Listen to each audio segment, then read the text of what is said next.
Abasessaloniika Essuula 3.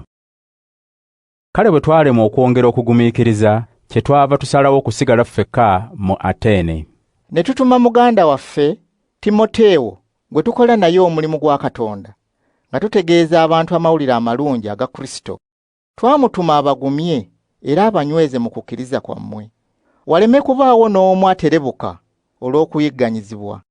Bwe twali tukyali nammwe, twabategeerezaawo nti tuli baakubonyaabonyezebwa era mumanyi nti ekyo kituukiridde. Nange bwe nalaba nga sikyayinza kugumiikiriza, kwe kubatumira Timoteewo. Namutuma ndyoke mmanye okukkiriza kwammwe bwe kuli, nga ntya nti si kulwa ng'omukemi abakema, okufuba kwaffe ne kuba okw'obwereere. Kaakano Timoteewo kyajja akomewo gye tuli ng'ava ewammwe. Atuleetedde amawulire amalungi agafa ku kukkiriza kwammwe n'okwagala kwammwe. Era tutegeezezza nti bulijjo mutulowoozaako nnyo, era nti mwegomba okutulabako nga naffe bwe twegomba okubalabako.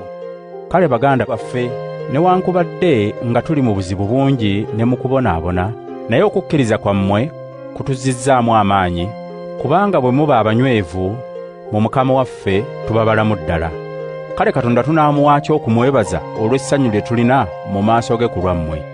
Emisana n'ekiro twegayirira nnyo Katonda tusobole okulabaganako nammwe amaaso n'amaaso, era tulyoke tutuukirize ebikyabula ku kukkiriza kwammwe.